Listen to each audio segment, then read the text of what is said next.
Welcome to WeBeWhisky, episode number 9. Yes. I'm Sean. I'm Randy. And we are talking about Irish whiskey today for a change. Yeah, we're starting off with an Irish whiskey. Yeah. So normally we would start out with Scotch, sometimes we'd start out with Bourbon, but this time we decided Irish whiskey and we picked a really good one. Oh, this is incredible. This is Waterford, and in this particular version of this Waterford is called Hookhead. And this whiskey is absolutely outstanding. There are so many interesting characteristics to this. First of all, we would talk about a little bit about the geography of where this is actually originating from. Obviously coming from Ireland, but beyond that, Randy, it's the distillery itself is actually fairly new. Yeah, it's relatively new. Yeah, what, 2000? Is it 2014, 2015? Yeah, somewhere in there. Somewhere right? in there.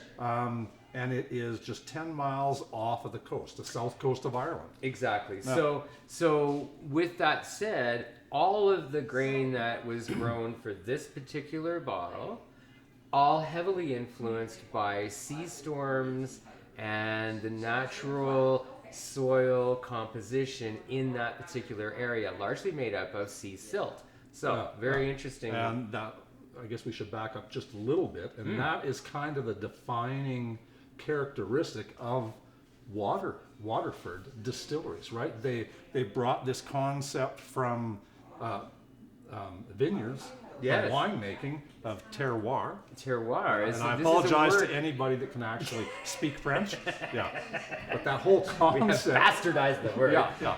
But basically it means the territory from which the grain is grown. Yes. And when winemaking, it more pertains to the actual vineyard, the area within the vineyard that particular batch of grapes is grown. Right, but they've taken that concept here and with individual farms, you know, and the microclimates on it, the Exactly. individual soil content, The composition of the soil. So they contract with different farmers, and they take the grain from that farm. They keep it separate in separate bins. They malt it separately. They distill it separately, and then they put it in barrels separately. Now they may use a range of barrels, and in this case they use 4 different types of barrels. Yeah. But before we go there, I just want to point out too that on every bottle of Waterford Irish whiskey, what you're going to find on the very back is a number. And we'll put up a picture of that so you can kind of get Randy's going to show it to you there too. Yeah, sure. We'll show it here. But so what's important about this number is that when you look this number up on the WaterfordWhiskey.com website, where it will take you is to a whole page of incredibly interesting information about this particular whiskey. And I'm talking lots of information. So not only where the grain was harvested, when it was harvested, whose farm it was harvested from, but also when it was transported to the distillery, when it was initially malted, all of those things, and when it was cast, and in what barrels it was cast into by percentage. Also shows the exact geography of where the grain was grown, the specific fields, thank you Google Maps. Yeah. And also, at the other end of this, it also talks about the exact soil composition. So every element within the soil is named and identified in that whole description. The amount of detail they go into on this is mind-boggling. It's quite brilliant because it gives insight into all kinds of processes that other whiskeys go through. So this is just very, very beautifully graphically laid out so you as the new consumer, and let's face it, Irish is beginning to make a mark in the whiskey world. It used to be, Jameson's, but now it's quite a bit different. It has gained a level of sophistication, and I just want to point out, sophistication to the point where we actually have a glass stopper in there. This is a bit of touch of class from old Ireland. Yeah, and this particular vintage off of that, as you said, one farm, Hookhead Farm. Martin Foley, I believe, is the farmer that owns the farm. So it's the grain farmer. Yes, the grain from that particular farm. And He's probably cranky and Irish, but whatever. Yeah, it's outstanding. It's but he's a outstanding. very good grower of grain, I'll say Right, that. and it's coming in, let's see, it's 50% ABV. Modest. Yeah, not bad. Not bad. High enough, absolutely, to carry the flavors, the aromas and all that in it. Absolutely. And there was something else I was going to bring up, but anyways, it slipped my mind. It'll come back, I'm sure. So, the age. Ah, yes, the age. Yes. So about 3 years, 8 months. Yeah. Ish. 3 3/4 years, 3 3/3. Yeah. 2/3. So, interesting note though, Irish does not require the hang time that Scotch will to create a very, very good whiskey. And so let's get on to that. Look at that. This is spectacular. Look at the color of this. Yeah. And it is natural color, unchill filtered. Unchill filtered. Yeah.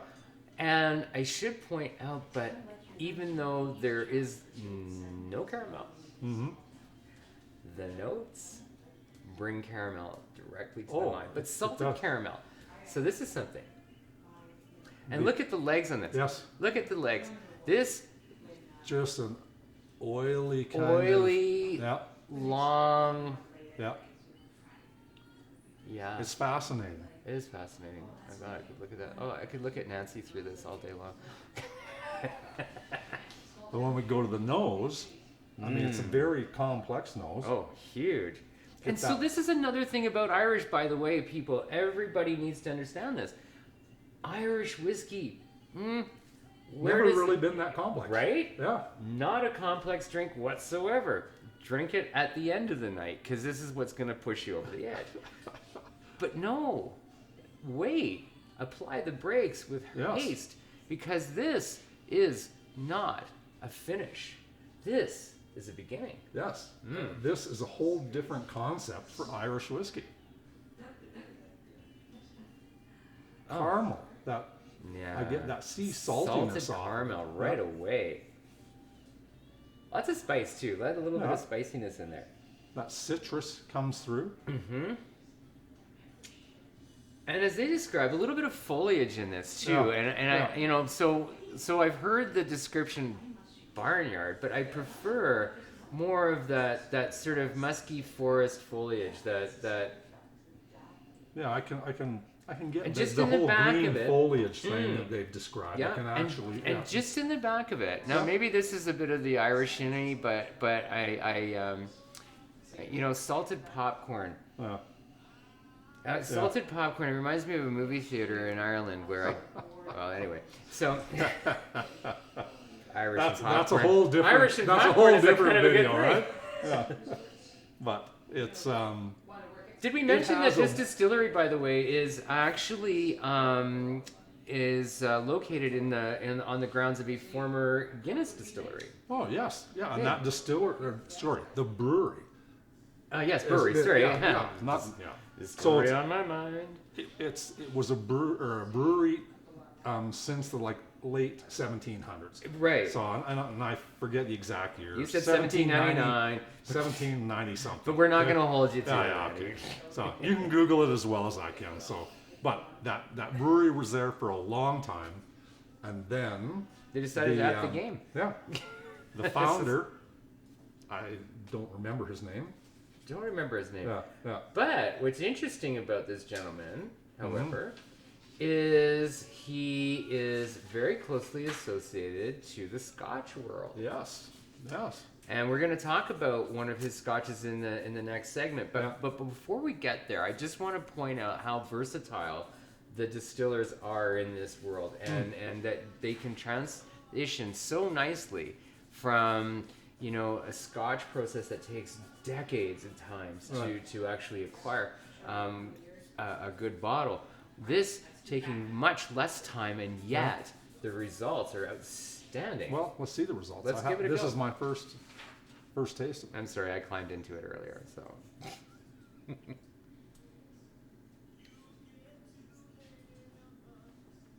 The guy's name was Mark Rayner. Or Rainoir. Rainier, yeah. Rain, yeah. Holy hell. So Okay. some of the tasting notes had mentioned licorice. Yeah, it's there. Yeah. So aniseed. Yeah, licorice, more anise. that whole clove thing going on, and definitely the saltiness. That I saltiness just is the there. saltiness is remarkable, Yeah. and same with the toffee, and so that sort of salted caramel toffee kind of combination is very prominent, very spicy on the edge of the tongue though. It is. Yeah. Yeah. Very spicy. Yeah, and the finish, very lovely. Not It's sweet at all. Long Very and long, lingering as it transfers to the back of your tongue. but quite dry. Yeah. But very dry. Well, I have to say that this is probably the most complex Irish whiskey I've had. I'm going to say this is by far the finest Irish whiskey Yeah. I've had. And I also like to point out that this is just one in a rather large series of Waterford product. So when you see Waterford in your local liquor store, you'll note that there are several of these blue boxes on the shelf. 9, I believe. And unbelievably, each one individual of its own carries its own character.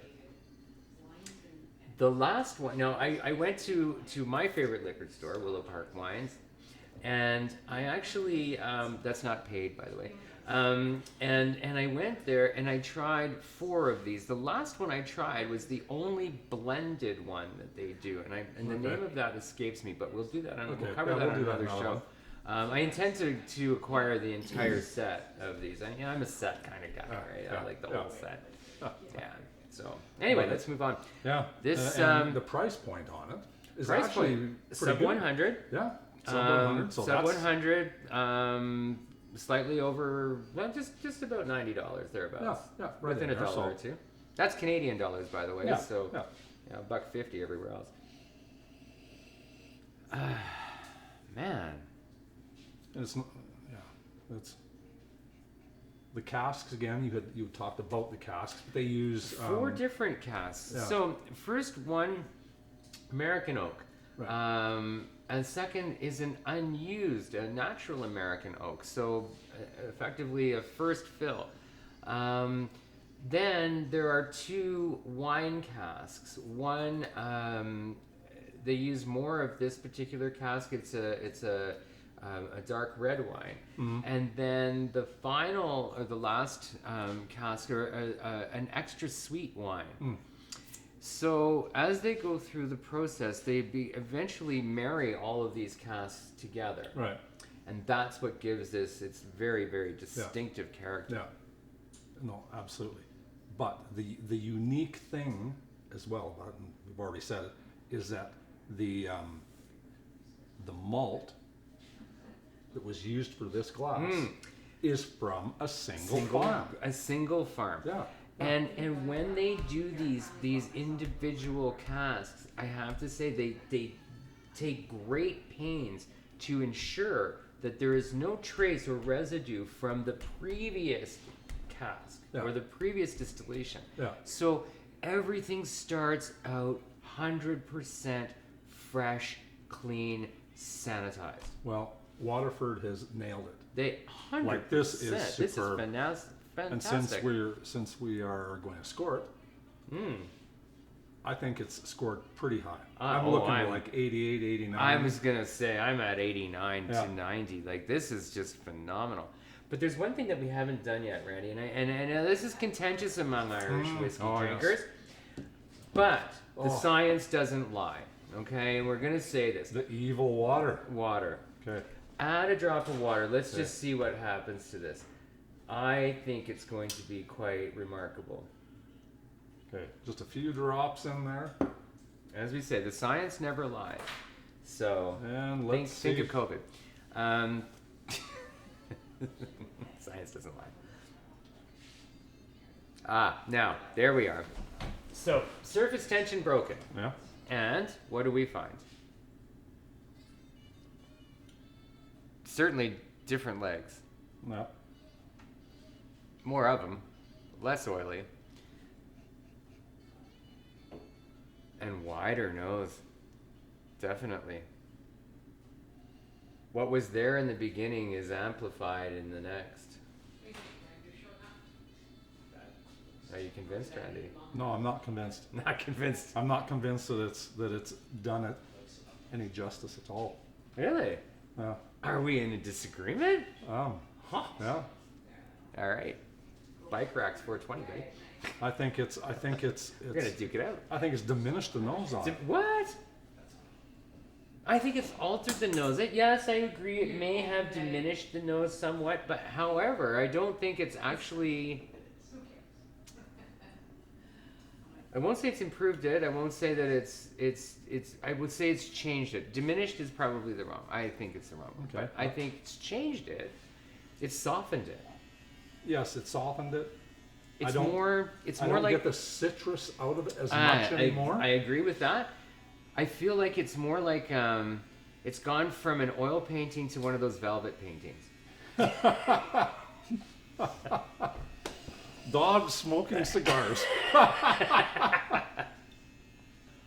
But I get more of the earthiness, more of that green foliage. Perhaps Yes, now, that's right? where I'm gonna. That's the what I'm. citrus and the saltiness for me has kind of disappeared. I've heard that. Yeah, I agree. Yeah, some of the saltiness is gone. Certainly the caramel's there. The popcorn is still kind of there. But I do say that there's more of that barnyard, more of that foliage kind of.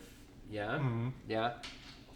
So I the nose, equated the it nose to is more different. of a, you know, like when your dog wakes up and you know that kind of like that little smell that he has when he wakes up. It's that kind of like musky kind of doggy sort of. It's there. But it's not an unpleasant smell. So it's not like you smell like poop or anything. There's no barnyard in this. I mean, No, but I feel it smells sort of warm and soft and kind of like Yeah. mossy in a way. so it's a different experience, but it's not quite as complex to my nose and palate. No, as it's it was. like it's definitely muted. I will say it's muted. But I'm no less intrigued. Bye. Merry Christmas.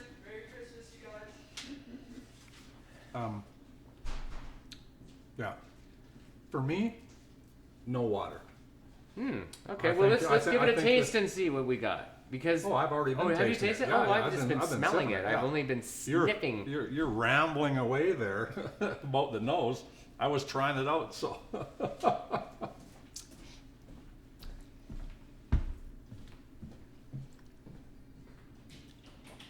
Well, it's still darn good Irish whiskey, I Oh, it must is. say. It is still good, but you know what? I have to I agree with the no water crowd on this particular one. And It I was have to disagree with you on this Okay, well- completely because I am absolutely loving this with a little bit drop of okay, water in it. okay. But I we find do it's a- agree on the. And are we chinsing out on this? Because 90 and above for us is exceptional, right? Does this hit the exceptional mark? I gotta say. Not with water, it doesn't. But So if that's the case, then we have to. I think I stick with the 89. 89. I'm 89 going to stick because- with 89 too, but I actually quite like it with the water. I find that it softens it a little bit. Irish can be a little coarse on the edges from time to time. And generally, when you start looking at the Jamesons and so on, you want to slam that as fast as you can. This, though, much more refined, much more dignified, a little bit more sophisticated. And you know, that's saying a lot about Irish, and I can say that because, you know. You're Irish. So. I- But anyways, But I would say that this, I actually really like this with water. I find it much more sophisticated with a little bit of water. I find it that it's a little less aggressive on the edges. It's a little softer. Like I said, from a very, very, very intense oil painting to more of a I like street corner velvet painting. I like that 50% that it's able to carry the complexity of That it. I love. Right? Yeah. And to my palate, I just enjoyed it more without water. So, yeah. And while our director thinks we should up the score on it, I think I'm going to stick with that 89, just because I was not as impressed with the couple drops of water in there. Jeez, Randy, I don't know.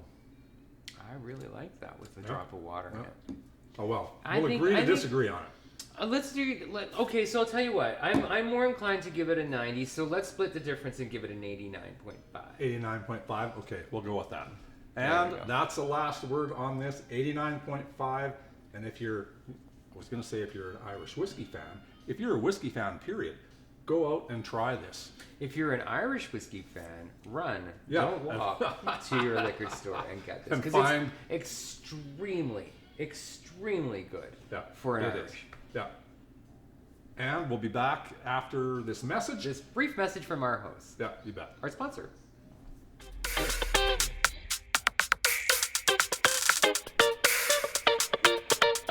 Hey guys, there's a new service down at the Daily Mail. Zone waxing is here. Nose, ears, and brows. Surprisingly, not painful. I just did ears and nose. I gotta say, that's a pretty slick service. $12 for 4 holes. That's $3 a hole, and that's a whole lot of value. Brace up with an ounce of courage from our selection of fine spirits / anesthetics. Man up, get it done.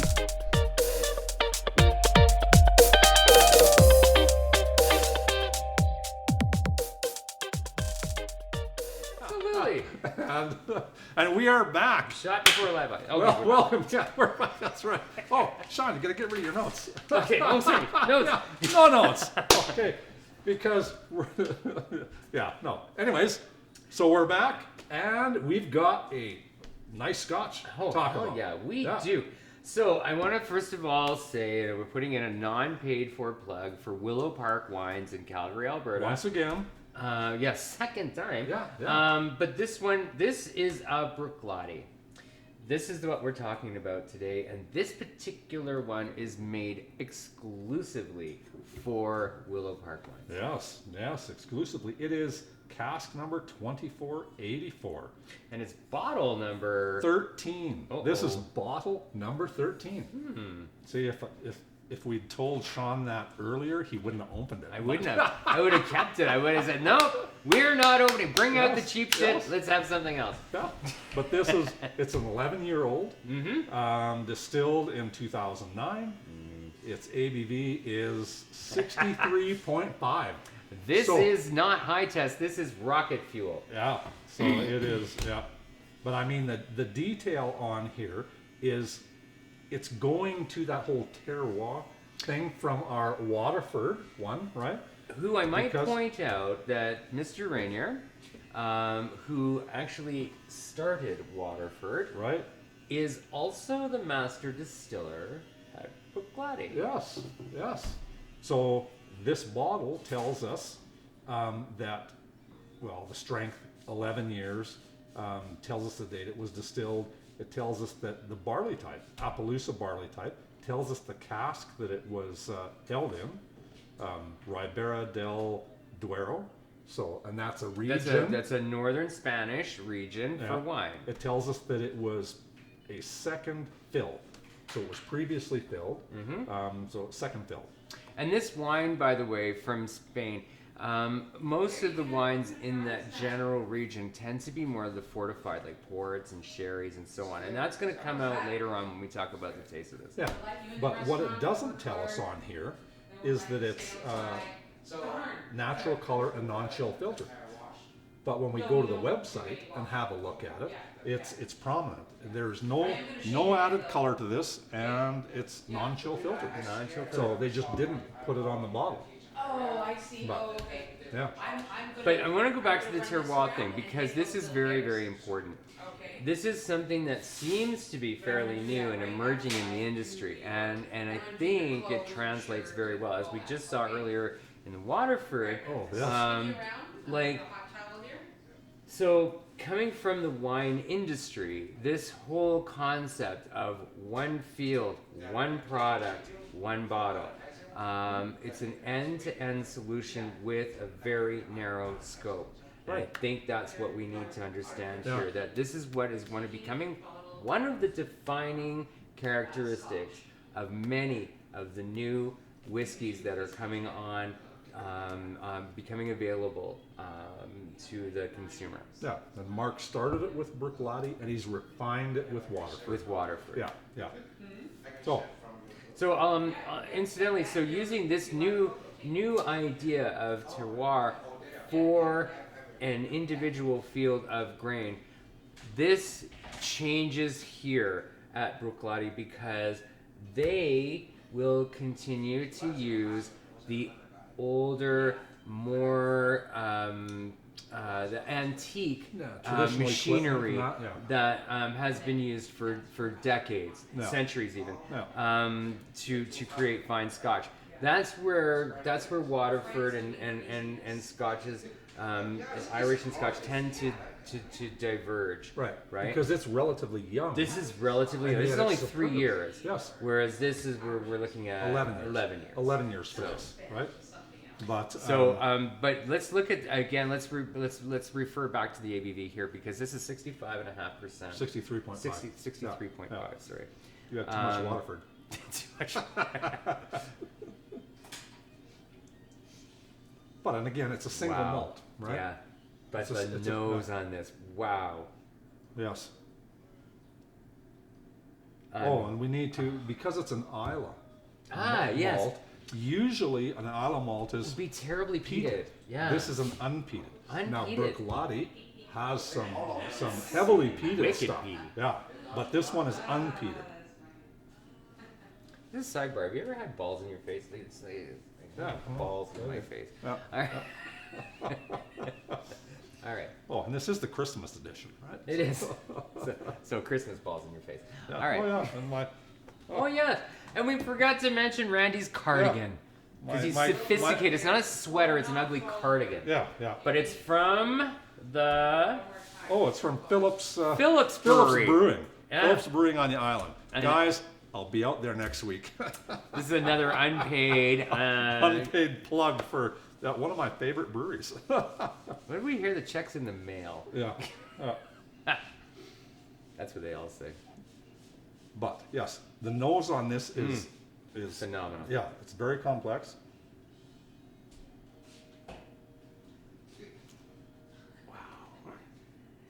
So what are you getting, Andy? There you go. I'm getting Yeah, I'm getting well done. citrus, There you go.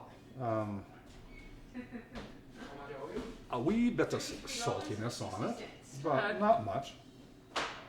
That's with the taxman having their little bit. What are you picking up on it?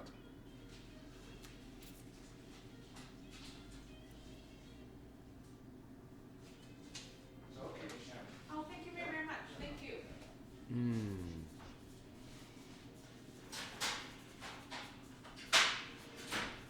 It's very complex. I got so Very many different fruity? things. Yeah, Very there's fruity? fruit happening there.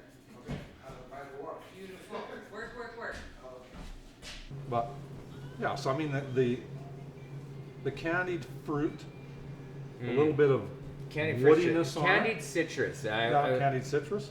And I would and what we said was the avalanche or cornucopia Yeah, there of you go. dried fruit, and I will say, to quote a phrase, the yeah. greediness of the nose. Greediness is of the nose, yeah. Seductive. All right. But yeah, that hot alcoholic. It is so hot. Yeah, yeah. you can do, man. I mean, but yeah, 63.5. So let's go to the taste. What do we? Let's get into this, right?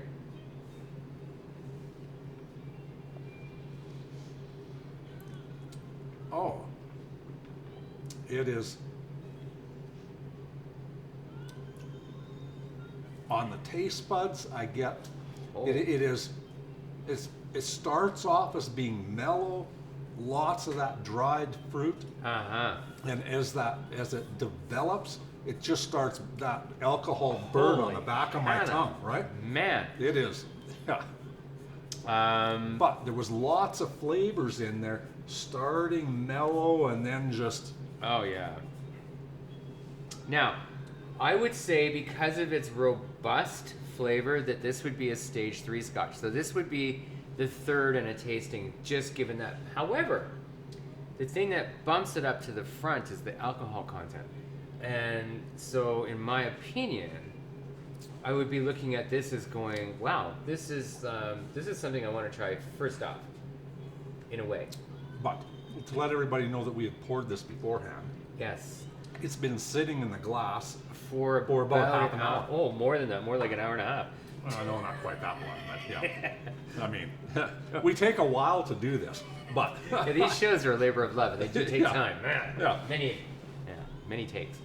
But yeah. So it has had time in the glass. It has. And if I can quote my favorite Scotch YouTube channel guy, Ralphie.com. Ralphie.com. 1 year in the glass for every year in the cask, right? Ah. We've doubled that easily. Easily. Yeah, tripled it, but Ralphie is not wrong on that though. No. It allows it to develop its character. Which right? is why, ladies and gentlemen, just for your own, own knowledge, Yeah. a neck pour typically isn't that good. If you can take that first pour from a bottle, pour it into a glass, and just let it sit for a while. We're no longer at the neck pour on that. Well, we're somewhat past that. Yeah, but it is. So let's look at the legs on this guy. So not quite the oily long legs that we saw in the Waterford, in the hook head, but still there's legs, but not surprisingly not what I was anticipating. Yeah. They're there, Yes. fine, not oily, not robust, and very well spaced. And it just finishes with that hot alcohol. Almost overpowering, and that Yeah. somewhat takes away from it, which is sad because it's a lovely, lovely flavor. Oh, it is. But it's 63.5%. So with that said, I'm going to cut it just a bit. Just a touch, yeah. Yeah. And I think we need to emphasize this too. When you have a Scotch that is very, very high in ABV, you want to actually break that surface tension a little bit, and that's the intention, is that you will add a little drop of water to it, because I think this is what actually will change this Scotch. What do you think, Randy? I haven't nosed it. You haven't nosed it or I anything? haven't tasted it. Just that little bit. So tell me what you think. It's taken that hot alcohol edge off of the Down nose. a notch for sure. or two, Yeah, yeah. it's taken it down. Yeah. So it cooled it off a And little. it has allowed the aromas to come through just a bit more on this So one, now right? that cornucopia of dried fruit has suddenly become Yes. like an orchard. Is there an orchard of dried fruit? A dried orchard of dried fruit?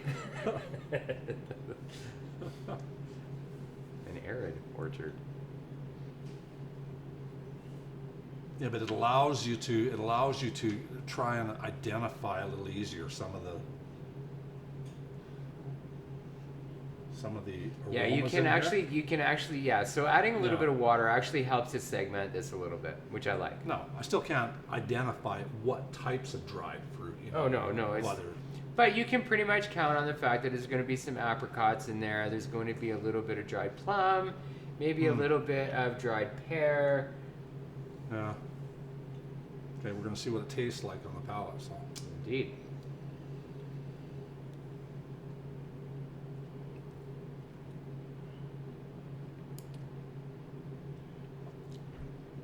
Wow. Now So that's... just those few drops of water, I don't get that alcohol burn Oh on the back no, of we my tongue are anymore. far past that. Yeah. This has become a superior Scotch now. This is quite lovely. No, it is. Yep. I'm actually quite amazed that it's It's changed it dramatically. Yeah. Right? Just like almost night and day.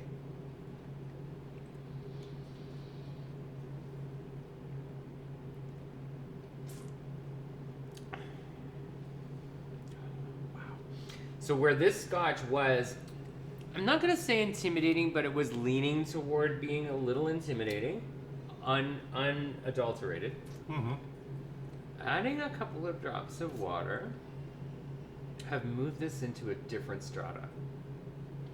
It's a little more approachable. It's far It's more still approachable. a little bit of a burn. Oh, there's there. on It's it, yeah, there for for sure.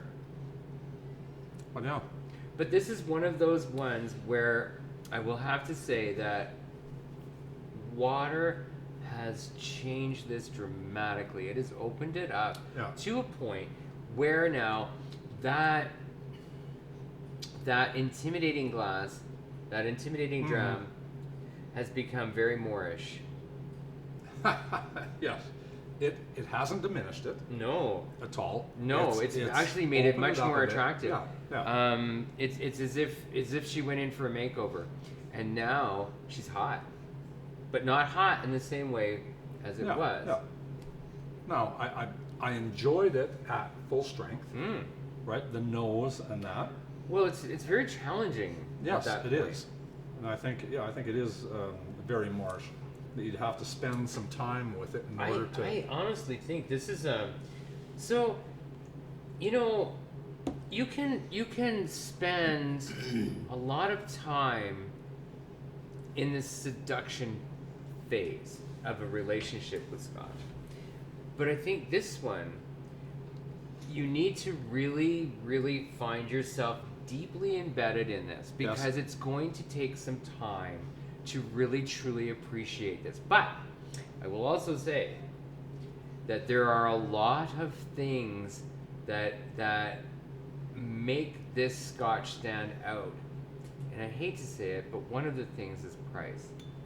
So this is not typically our usual entry level, affordable for the common man, but very good. Sub 100 kind of thing. Sub 100.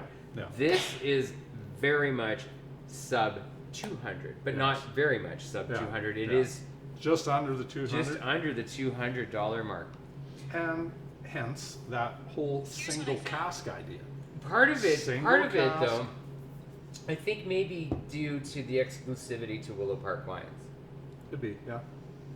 And I mean 63.5%, so definitely cask strength. Definitely. What you're getting in this is what just came out of the cask. Exactly. Not watered down at all. So this is almost a 2-to-1. So you can pretty much enjoy one of these with the very enjoyability of 2. Right. Yeah?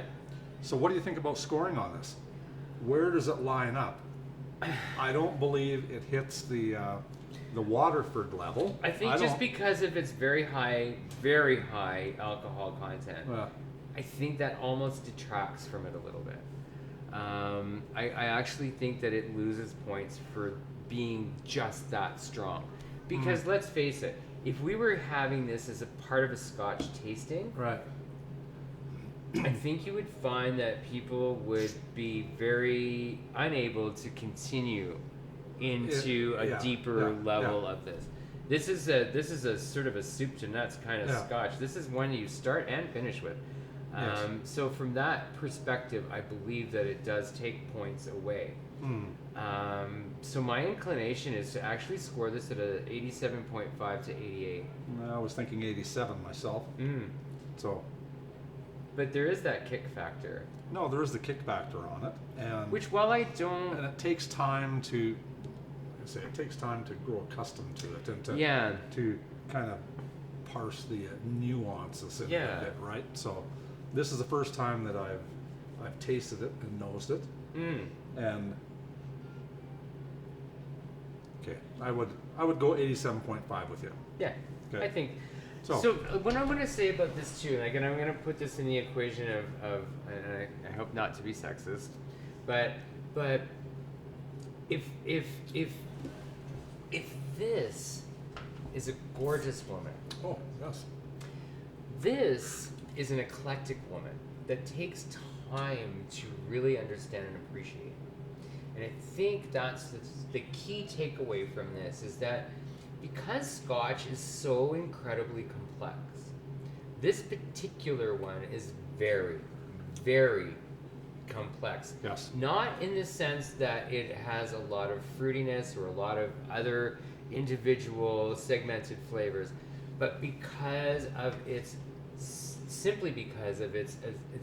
very high alcohol content. It takes a minute to get to know this one, and you might need to meet several times before you actually really truly warm up to this. Yeah, and definitely let it breathe. Don't just pour it and drink it. I mean, you're not going to be doing it justice. It has to sit in the glass for a while, I agree. and I think at least 30 minutes. I think all before you relationships should require a go. certain level of balance. Yeah. This one comes on hot and heavy right off the bat.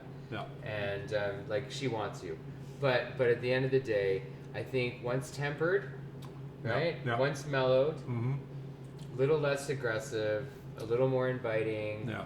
Yeah. Yeah. You get that fruitiness. You get that little caramel flavors. And, As Alva said, a little more talk, a little less talk, a little more action, yeah. right? Yeah. So. Yeah. So there we are. Anyways, I mean, yes, very But very good. Moorish. Yeah, very Moorish.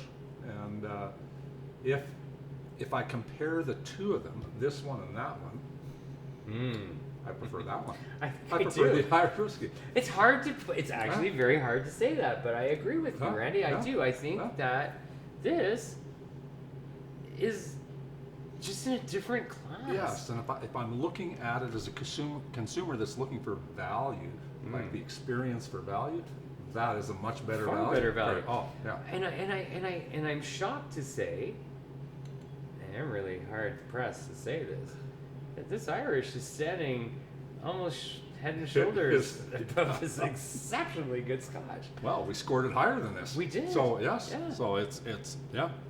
It had more complexity to it, More character. more character. Oh, absolutely. This Absolutely. is very in your face. This is Yeah. You know Yeah. what this is all about the Yeah. minute you Yeah. encounter it. Yeah.